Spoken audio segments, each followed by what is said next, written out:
There we go. There we go. Had to get my my audio leveled out and dealt with. Good morning, folks. Today, I have some ideas about where I want to go, but the big thing here is that what I really want to dive into right away is starting to get some of the combat in place. Combat's always a big part of every game, and it would be kind of silly to ignore the fact that is the case. And so, aside from, standard movement and looking at inventory and playing with that stuff, I would like to get some amount of combat started today. Now, I'm not going to get terribly far, because granted, I've only got an hour before I got to run off to work. But what I do want to try and dive in on is getting enemies to appear, turning off the movement controls when that happens, and landing it on a specific grid node. So I'll say, okay, on this grid node, we're going to have like 3 rats or a bat or something attack the party. And so that needs to stop the movement, stop rotation, make sure that nothing is going on, and then the moment that starts, I need to begin what is essentially a combat loop. And it's going to be an evented combat loop. We're not actually going to go so far as to have other things kicking in quite yet. So we're just going to set events and kind of start as much of the loop as we can today. I did just drop in, let's see, and I kind of want to dump this into my models because that's exactly what it is. I have a forest bat that I picked up a while back. And I need to figure out how this thing works, because I haven't actually looked much at a ton of the setup for it. It looks like I see some prefabs. Those are probably going to be what I want to dump into the screen. Specifically, let's go for, here we go. That's a nice angry looking little thing. Oh, look at that. Okay, cool. So I could just import it, set it, and it's off it goes. I do wonder what causes it to change animation is the other thing. I haven't really played with a ton of this, so who knows? This might actually turn out to be easier or harder than I expect. We'll really find out in a moment. As I kind of poke through all of its bits and pieces. Yeah, okay, rig parts. Okay, so all the gizmos here, I assume are just like, yeah. Oh, that's cute. They put a particle renderer on the tail to get the tail to render. So if I walk around and look at this thing from the back end, you'll note that its tail has this effect on it.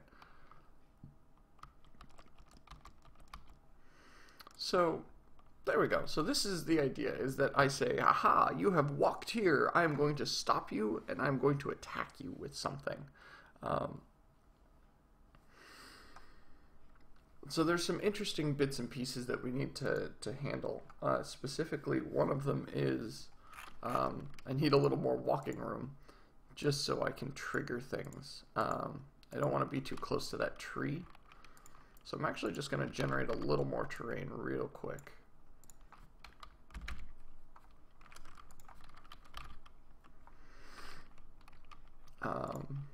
And it doesn't need to be, the prettiest thing I've ever done, but since this is all tiled, it makes it really stupidly easy for me to just like copy paste bits of terrain. And I'll have to come out with a painter for this at some point, so I can just like paint the terrain and then swap out the pieces I want, or just like a mass creator, so I can make a ton of it and be like, all right, well, this is the, what I needed. Time to go do other things. I'm actually going to poke through my ground models because I have a feeling that the piece I'm looking for is in here somewhere. And I think this one is the one I'm hunting for. Let's find out real quick. This should be 1 and this should be 7, and then I need to rotate this. There we go. And then the final piece of the puzzle, whenever I generate more terrain, I have to generate the grid nodes to go with it. Otherwise, it gets a little silly. It does make me wonder, there's a lot of grid nodes here for something that is... Oh, hello. Oh. Okay. Interesting. I didn't realize I had made grid nodes for a lot of this already.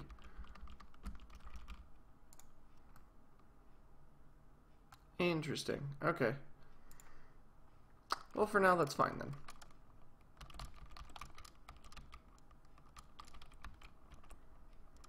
Okay, so the only other thing left is to grab that grid node.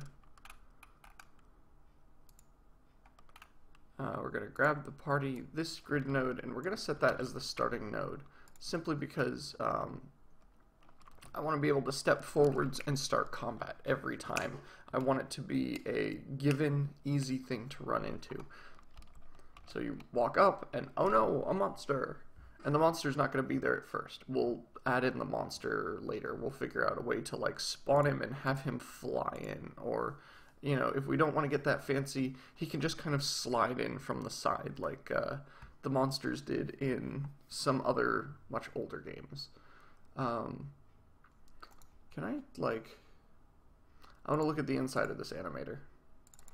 I'm very curious. Okay, so you can see it running its idle state.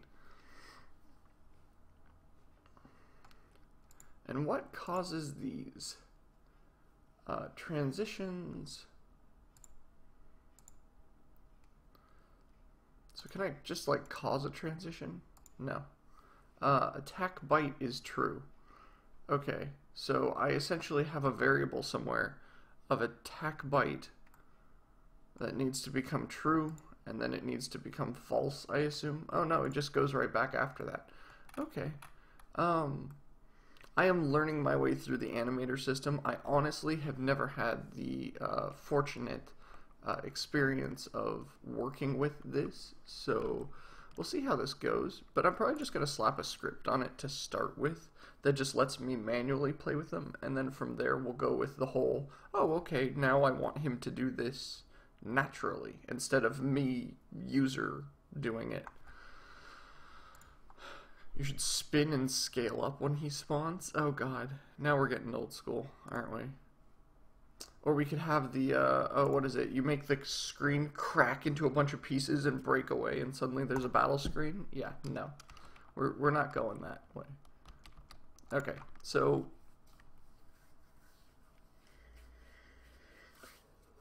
Oh, sorry.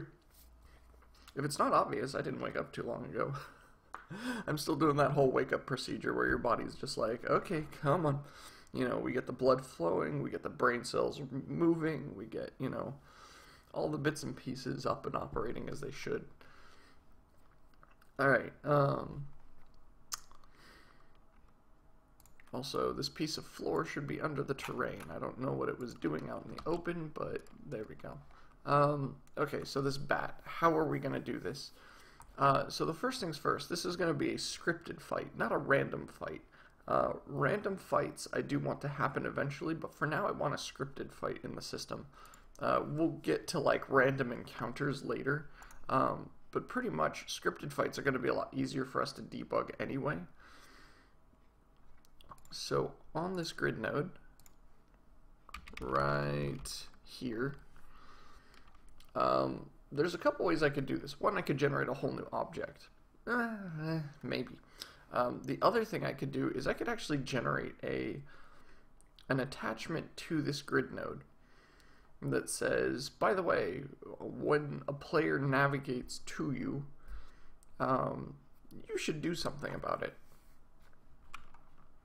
I think that's what I'm going to do. We're just going to create a new script that is this is a scripted fight. Is that the right word? Yeah, that's the right term. For now, at least. Scripted fight. Yeah, I'm just trying to make sure that like this is named correctly. Once again, guys, I'm still a little like stuffed up from yesterday. I'm a little kind of gross. So I apologize in advance for the possible like grossness that may come out of me during the stream. I'm gonna try and avoid it. I'm doing pretty good so far. I've managed to not like do anything incredibly disgusting yet. Alright, so this is what a grid node looks like. It's pretty freaking simple. The scripted fight is a little more in depth. Specifically, we need a function that we can call. It's probably going to be along the lines of like on navigation. And on navigation, we need to do a whole bunch of stuff. Also, it probably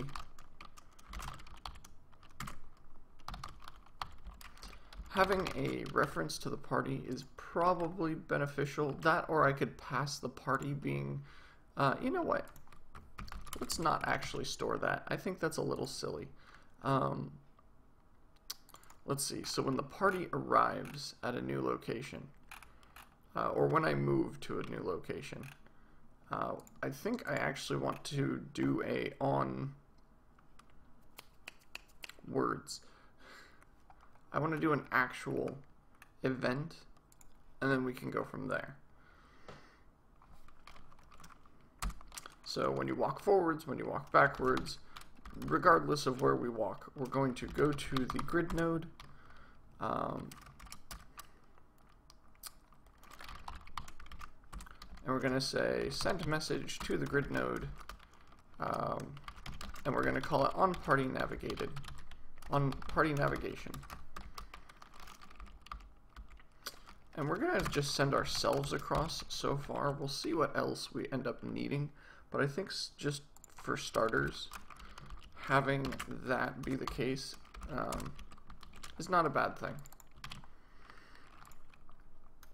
And that's what this on party navigation is. And you are going to require the component of the grid node.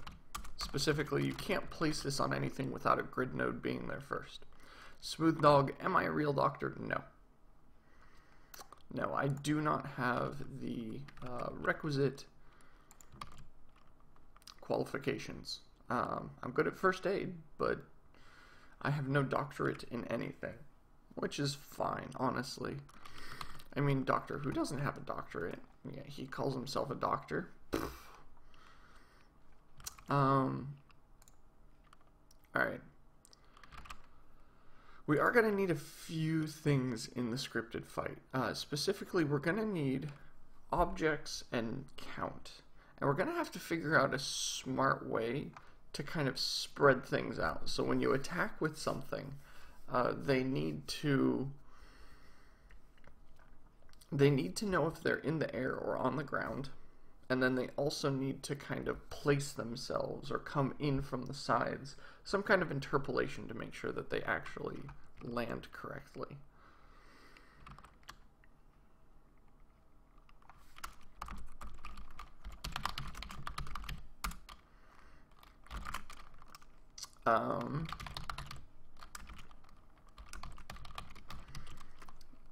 For now, I'm just going to use game objects. I might eventually create a subclass, a monster subclass, and then create types from there so that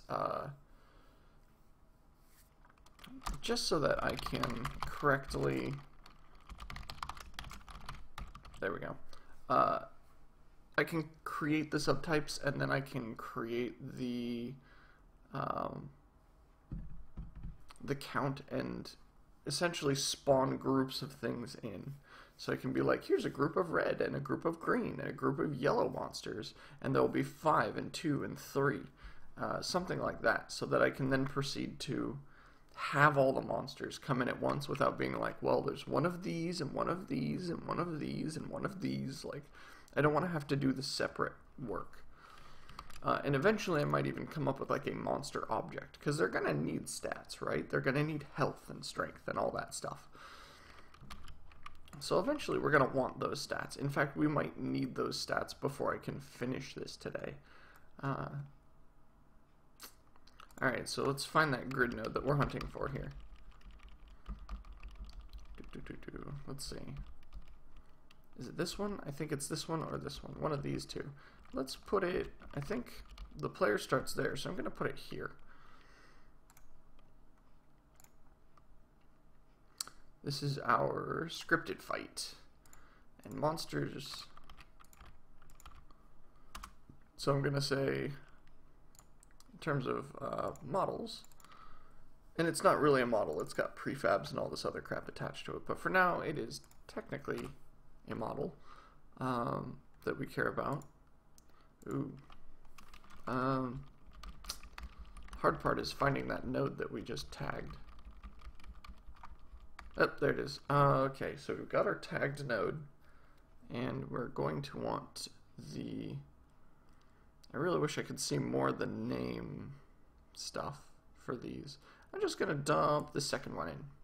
Are you correct? You're green. No, I wanted the... There we go. There's the red one. Woo!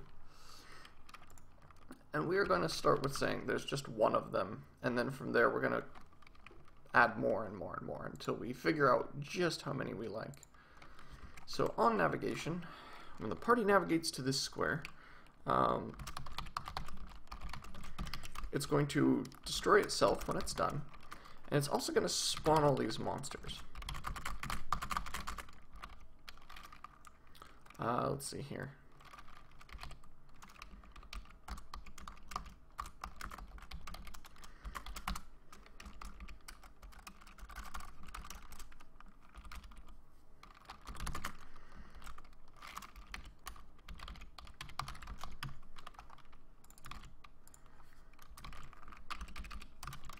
So we have our monster index, and then we're also going to have to do that for the monster count index.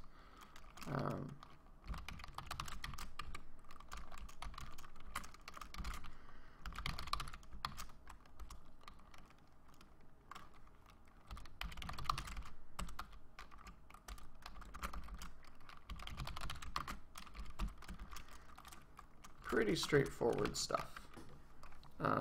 Yes, that's ints. That's an int. Okay, cool. Yeah. So we've got our prefab that we need to generate, and the big thing here is I need to figure out how do I do spacing, because that's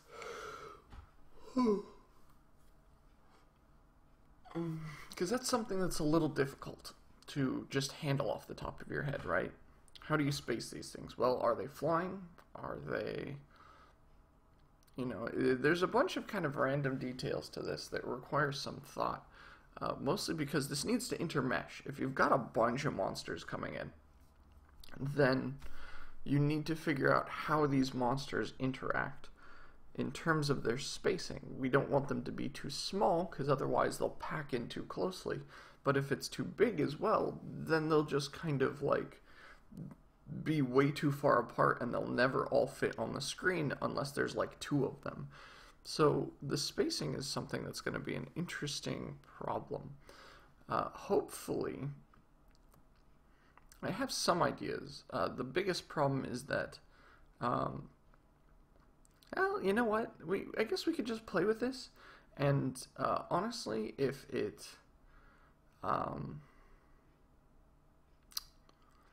doesn't work out and they clip a little bit, I don't think anyone will care. So let's just figure this one out. We've got a little math ahead of us, but that's not too bad.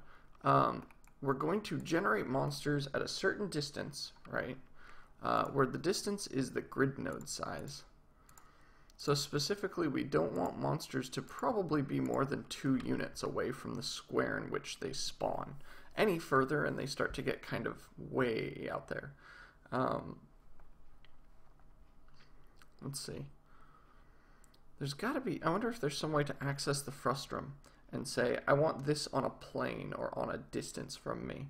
And not really raycast outwards, but go so far as to actually like place these things correctly. Okay, well, I did notice one thing. We're already missing that.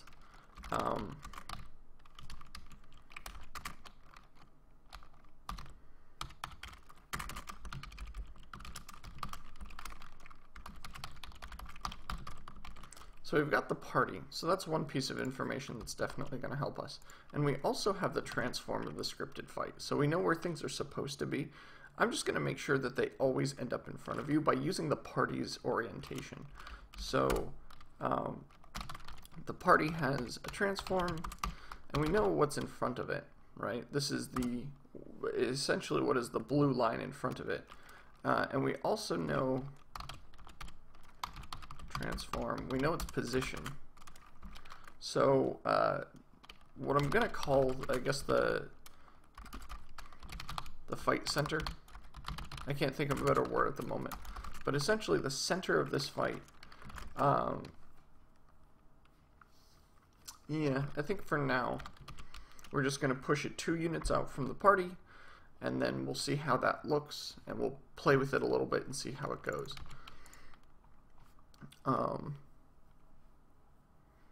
Yeah, that should be fine.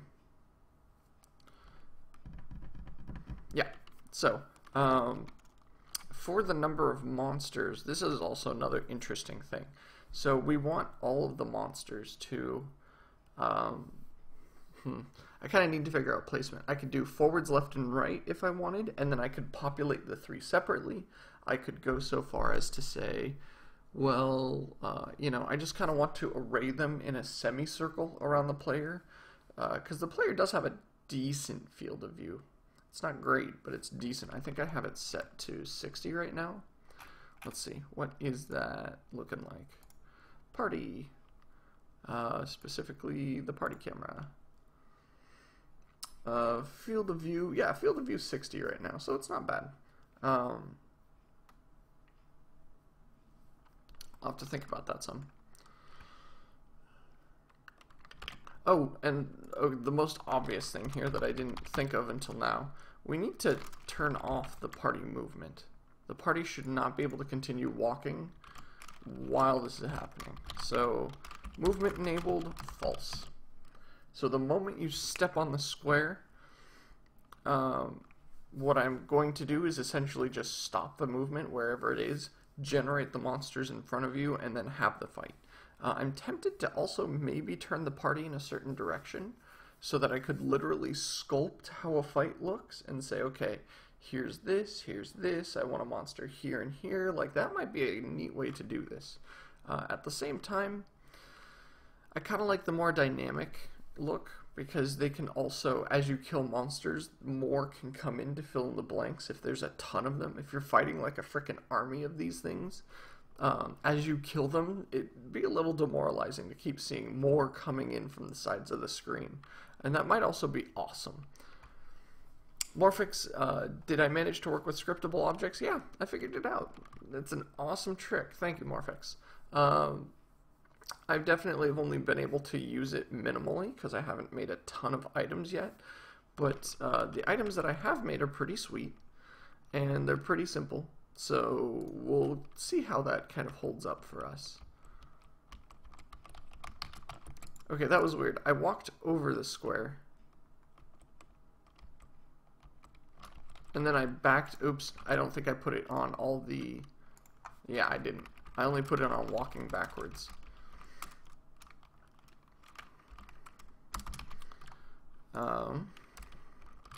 And I'm going to make it only happen if you happen to actually walk somewhere. So I don't actually want it triggering if you're up against a wall and attempting to walk. So okay, yeah, movement's disabled. I'm tapping keys. You can see the Boolean is flipped off. Great. So the scripted fight, we go through each monster type, and we need to now just generate monsters.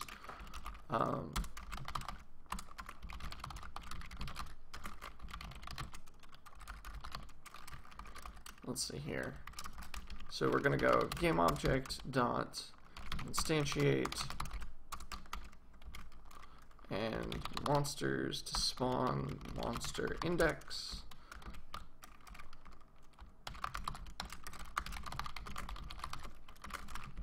Here's our new monster. And for now, I'm just going to dump things into the scene. Eventually, we're going to go so far as to actually create a fight node and then have everything live on it, probably. Or we're going to at least do something in terms of having a fight UI so that the players can interact with something, obviously.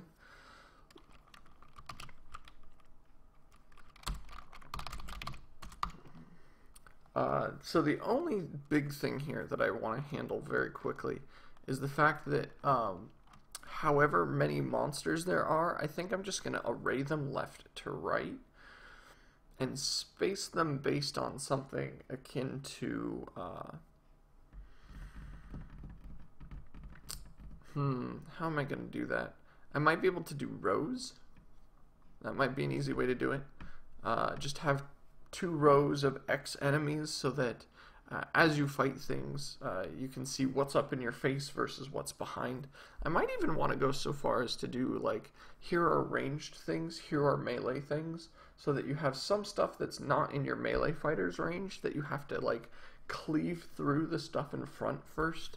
A little bit a la Darkest Dungeon, where it's like your ordering in the party matters. You can't just have your mages up front and expect them to make it in one piece. Maybe having the mages in the back is great, but that also means that they can't attack things unless you do something about your alignment, the way the group is formed. Let's see. New monster. Monsters to spawn. Yeah, okay, so new monster dot transform dot position. Let's see here. How do I do this really quickly and easily?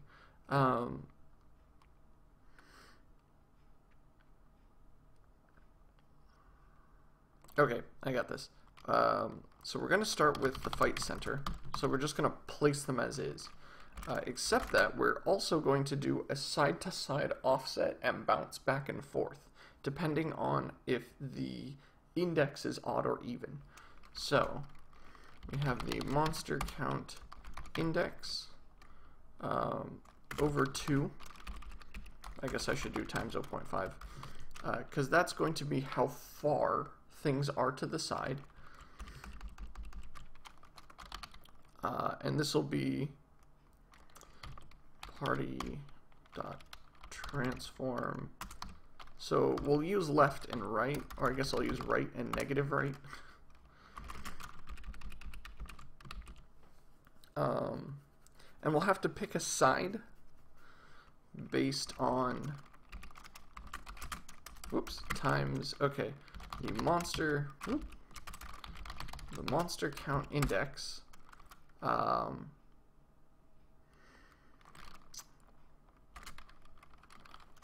Let's see, mod 2? Yeah, mod 2. If that equals 0, then we use -1, otherwise we use 1. There we go, that should be interesting. That should place it correctly in front of us at least. Oh, now I can't help but note that it placed it on the floor. And it placed it on the floor where we're standing.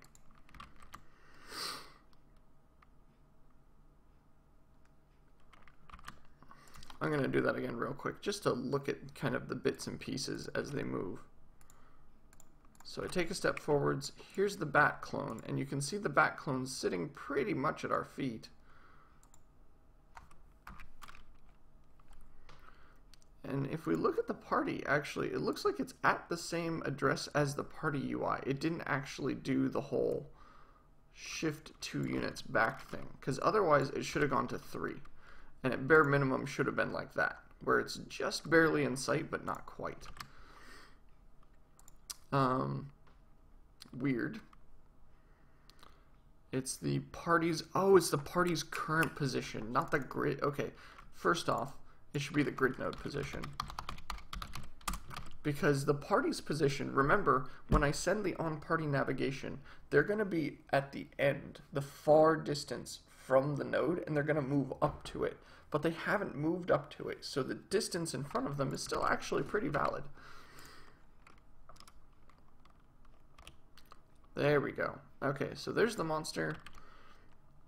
And we also want... Let's see, how do we do this?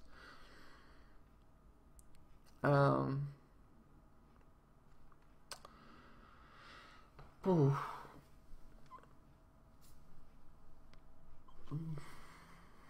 How do I make them fly? For now, I'm going to continue being lazy.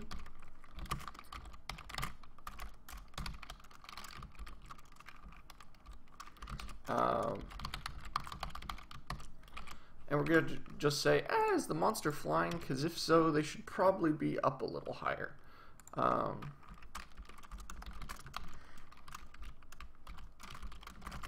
So if the monster's flying, we're going to say, well,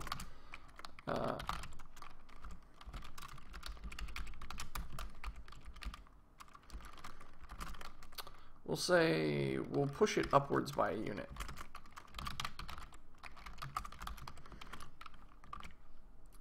Not a ton, just a unit.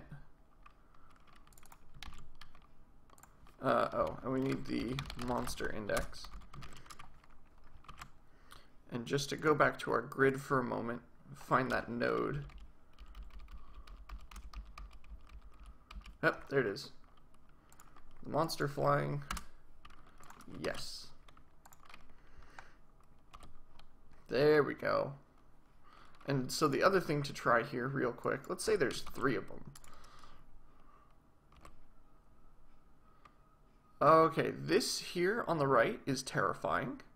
It also tells me that I haven't done something right. That is incredibly frightening though.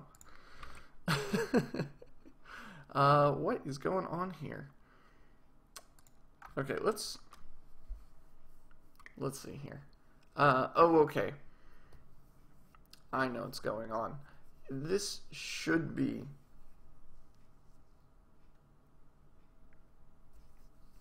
I think this should be divided by 2 plus 1. Not times 0.5.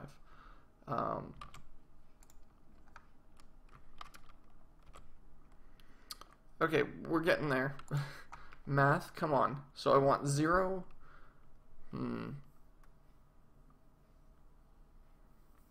So I want 0 to be dead center for the most part. And then 1 and 2 to be distance 1 on each side. So,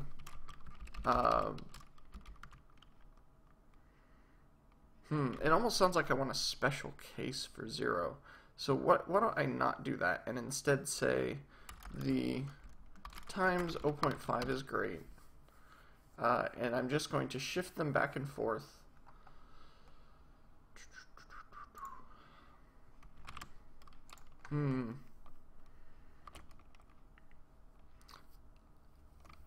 So I have to shift them all by a little bit, and that's kind of the part that's causing me trouble here. And my brain is not quite correctly doing this. I'm going to pull up Paint for a sec, just to... In fact, I'm going to go so far as to see if... I haven't actually played with MS Paint and the new stuff. Cool. Okay, so I have the guy who's front and center. There we go. That's actually a lot better. So I have the guy who's front and center. And then I've got the next one over and the one back over here, right? And just to quickly label these, I guess he would be 0. I'd probably want this guy to be 1 and this guy to be, whoops, this guy to be 1 and this guy to be 2.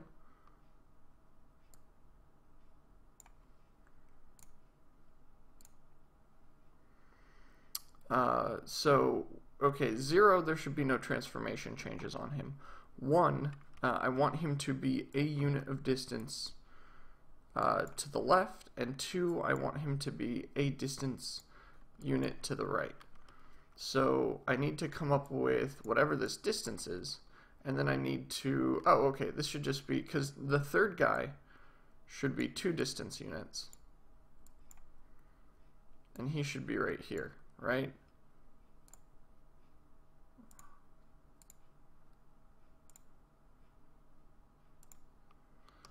Yeah, seriously, guys, the bot spam is out of control recently. I just... Of all things for Twitch to really mess up with, the bot spam is kind of the worst. Okay, so what I want to do here is I want to say probably, okay, if I divide it by 2, that, let's see. So I think I want to do +1 over 2. So we have our index +1. So 0 would get 0 would become 1. 1 over 2 is still 0. 1 would become 2 over 2. 2 would become 3 over 2. And then 3 would become 4 over 2. So yeah, I think this is what I'm looking for here. So let's see. This is the monster count +1 divided by 2. And then that gets multiplied by the left or right modifier. That looks about right. Let's see if this actually does what I'm expecting it to. There we go. Now we've got our monsters to go. That's a nice look. And if we look at how that is arrayed in the scene, they're not off by too much. Like, you'll note, they do pretty quickly exit the grid square that they're standing on, but that's because the grid square they're standing on is pretty freaking tiny. There really isn't much in terms of space for them to kind of bunch up. So short of making the distance between them smaller, which we could do, but I think for now that's not actually too bad looking, right? We've got this pretty well set.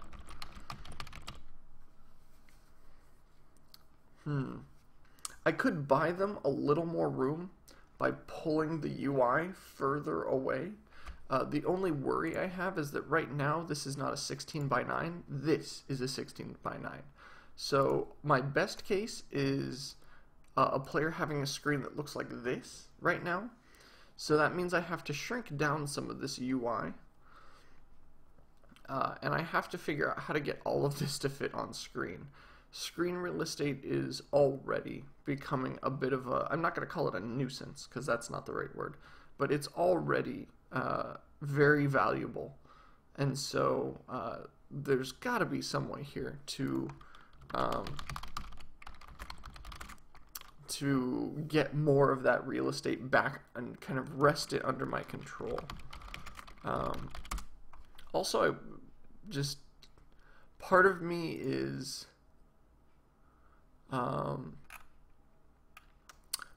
not terribly happy with the way that the three of them are like perfectly in sync. I know that's old school, like old school games, all the animations were at the same time, but I don't want them to be like that personally, so I'm tempted to dive in to the monster, get the, I think it's the animator that I can grab, and I think I can crossfade it to a normalized time, or I can just, maybe I can just say play, and give it a time. Yeah, that doesn't look like that's going to be the case. Oh wait, no, there's a normalized time. Name, state name hash. I know nothing about how this thing works. State name, idle, layer 0? I don't actually know what layer we're talking about here. And normalized time, I believe that's a 0 to 1, which means I can just use random.value. Let's see if that looks any better. There we go. So you'll note that they are still in something of the same frequency, but I don't really care so much. The randomness to it makes it look a lot better, so that it's not all three of them kind of bobbing at the same time. They're now going ever so slightly differently. If I wanted to get really nitpicky, I might change the amount of time they spend in each animation. I don't care that much right now. I really don't. Also, I'm going to put the game back to free aspect because, well, let's just say that I like having all my UI on the screen when possible.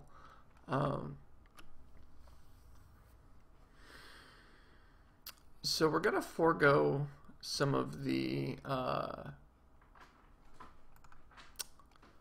think I'm going to forego some of the animations for now. At least the animation inwards from the side. Having them just appear is okay. And then we'll start the fight. Once I get the fight code in, then we can come back and pretty this up. Add more interpolation, make things stabbable, all that good stuff. So let's see here. We need UI is the most obvious thing I can think of. UI is kind of paramount to this whole thing. Lovely. Getting to work is going to be fun today. That's what that tells me. It's okay, guys. I got 20 more minutes here. Enjoying what I do, making this game. After that, yeah, I might not be the happiest guy in the world, but we'll see how that goes. I'm just kind of curious what this looks like. If I attach a VFX sound to one of them. Ew, look at that. It looks like it's offset by more than a little bit, though. I kind of wish I could attach it to the body of the thing. What if I just push it up? Okay, push it up a little. Interesting. So I can have it attack with sound. I assume that's what that is. Which, that's a neat effect. Sorry. Distracted. Playing with things. I do that a lot. Okay. Let's make us some UI. Specifically, party is probably going to... let's see here. Who's going to want this? Probably party. Right? You start a fight, the party is the one that says, yeah, let's fight, and then UI arrives. So, UI, a new canvas that is going to be the combat UI. Because so far I've named everything else name and UI, right? We've got the character inventory. Oh, wait, actually, that is interesting. Okay, well, I'm calling this the combat UI, whatever. I'm just going to dump that into prefabs right now, get that out of the way. Also, where's my party? Party class, you.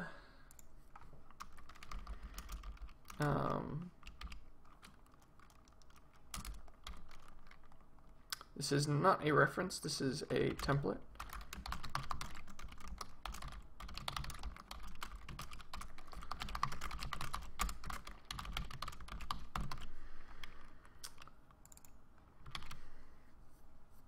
Alright, so we've got the template of the party that needs to fall into place. There's our combat UI. And I'm actually just going to go so far as to make this a public function and just say, like, begin combat. Just so I can very easily just start the party and say, you know what, just start combat. Bring up the UI, stop the movement, just do the combat stuff.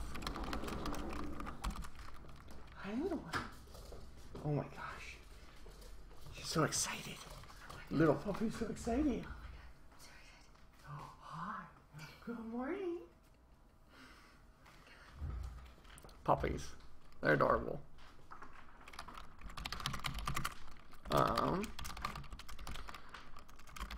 There we go. So we have a begin combat, right? Simple, easy stuff. Game object, combat. I'm going to add template to this so I can have an actual combat UI.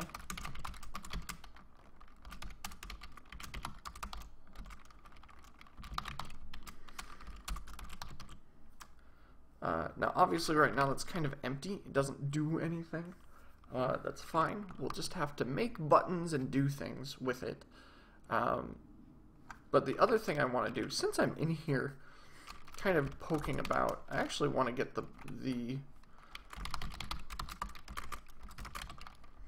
there we go.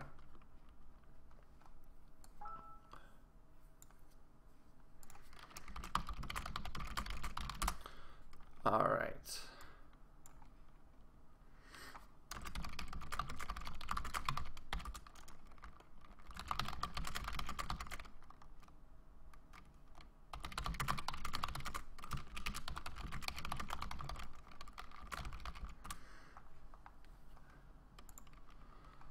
Alright, we've got our movement disabled. We generate the new UI. That's really...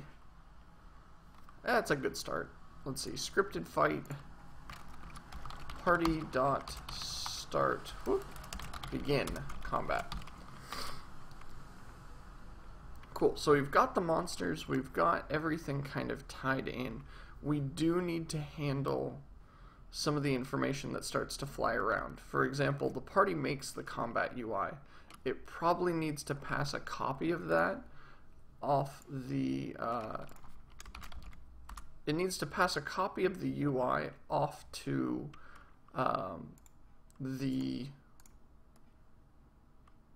it's going to have to pass a copy of the UI off probably either to the fight starter or to whatever is generating the monsters. So we essentially need to think about like who is making what and get control of all the bits and pieces.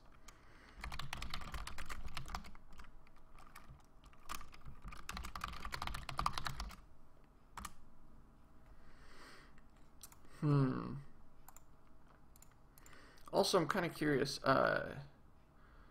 Let's just, for shits. No. I'll leave that be.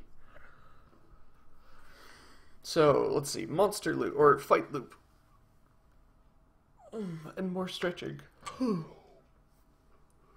This is what you get when you play D&D till something like 11-ish at night. 11:30, and then pass out at like midnight. You're tired. How it goes. Let's see. Okay, so we've got our fight center. We're doing our fight stuff. We start the animations a little off key. That's great. We have to also start the loop. The loop is the big thing to keep in mind. Now, the combat UI is probably going to be the way that we start the loop properly. We're going to actually go so far as to say, well, the combat UI comes first, regardless of what happens. So let's actually, I'm going to switch myself to 2D so I can see the innards of this UI. Oh god, and the text is all bad and garbled again. Lovely. Combat UI, you get an image, which is going to be, let's actually go for the, for the dark background on this one. I'll see how much I like it, but I think this is going to be our action background. And we're gonna see.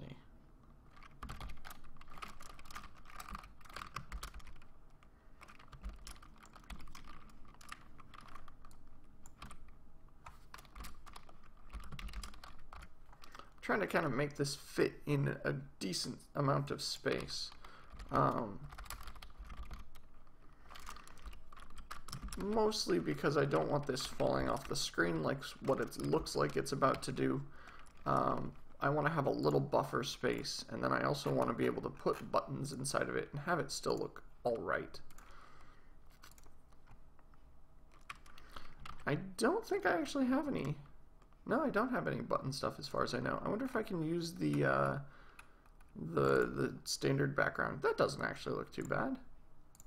That doesn't look too bad at all. Button.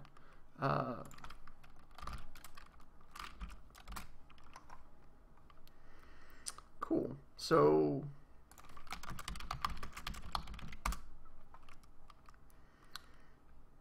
let's just kind of put this UI together. It's not going to take too long. It just takes a little effort to get it all tied together.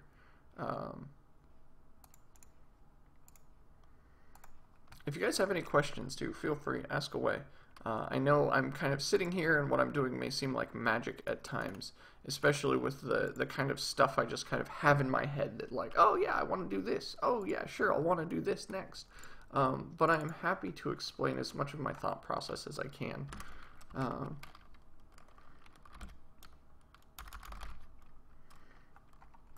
I need to keep in mind that like this is my 100% size, so this is what my UI is probably going to end up looking like by the time all is said and done, which is not that great.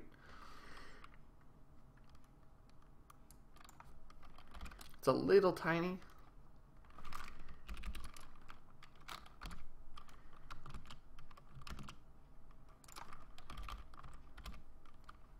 Let's try that. And we're going to put this here.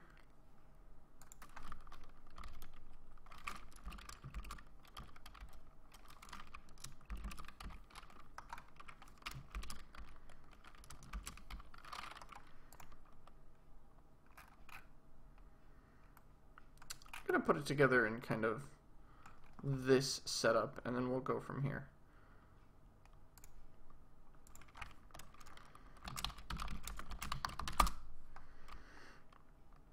Yeah, ask away, Green Rolls. I'll answer to the best of my ability.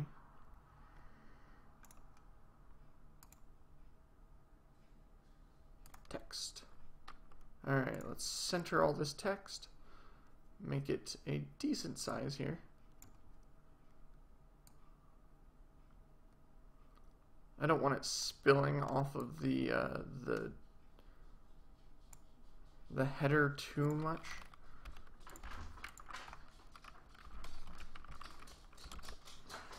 Hey, puppy.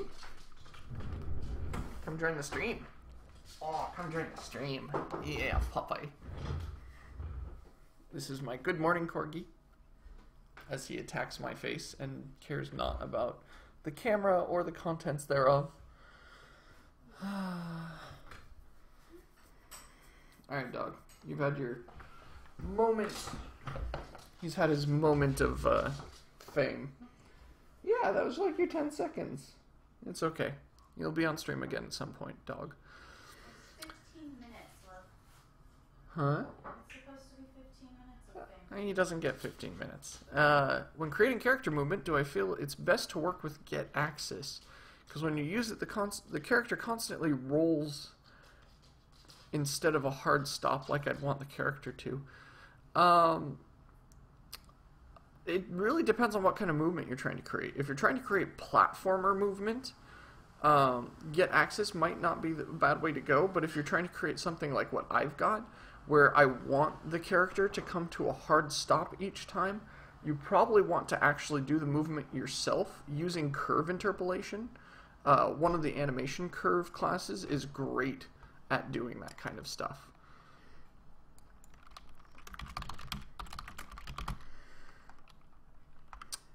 Alright, so we've got the character name, the button, which is probably going to say attack on it. Let's get back to the size. I mean, yeah, it really... I want it like what I have for a first-person or third-person game. Okay, so in that case, if you really want something similar to what I've got, whoops, then the thing I think to do is to really control it yourself. Get in there and take the manual controls and kind of do it yourself. Specifically because there's just a lot that you want to make sure you get control of.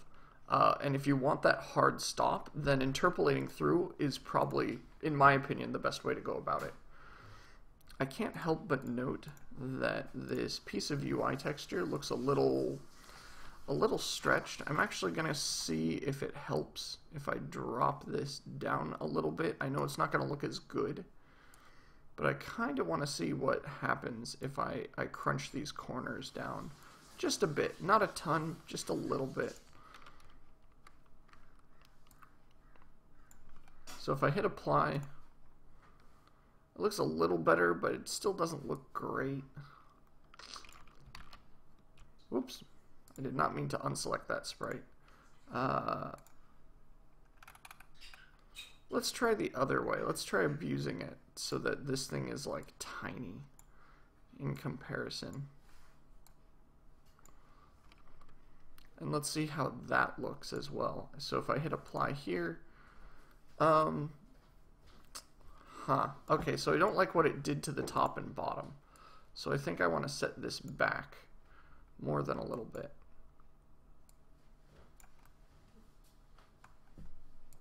Let's try that once more. Not great, not terrible. It could be worse, but I don't want to keep mucking with this. I just want buttons that work. So for now, we're just going to keep the button as is. Our attack button should probably, actually, let's put the header here first. And then let's get our attack button and place it on the side. A quick way to rename an object in scene is to select it and press F2. Oh! Hobbly Gobbly, that is awesome. I'm gonna make a lot of use of that. Especially, can I just like... I want to grab a lot of objects and hit F2. But it doesn't look like I quite can. Okay, well, we'll figure that out later. The big thing here is that I learned something new, and that is awesome. Cool.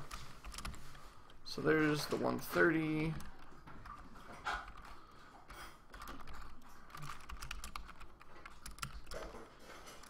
And there's my 50. There we go. So that's a decent... I kind of feel like that's an uneven edge. That looks like a little more even of a border. So we'll have attack. I'm trying to think of the other actions I had. Actually, I might have them here on my notes. My notes are, of course, buried underneath my cereal bowl, so you guys get to hear some clinking and banging of things. Okay, maybe not.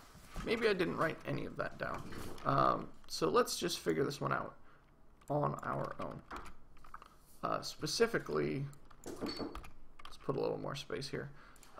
Attack button, we've got our spells will be a thing, right? So we need spell buttons.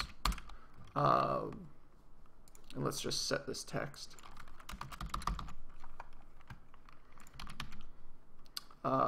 We've got 3 minutes left, guys. If you have any more questions, I'm just going to keep putting buttons down, creating this UI, getting stuff done. But let me know if you guys have any more questions before I take off. A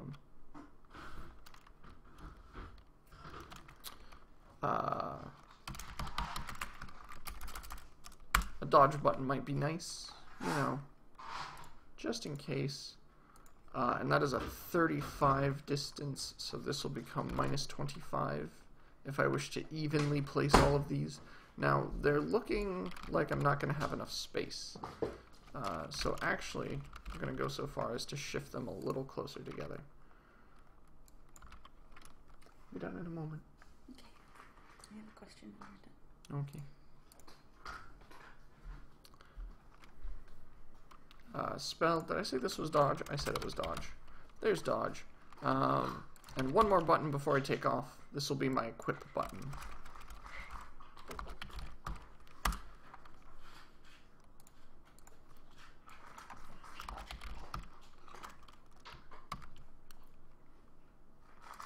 And this needs to drop.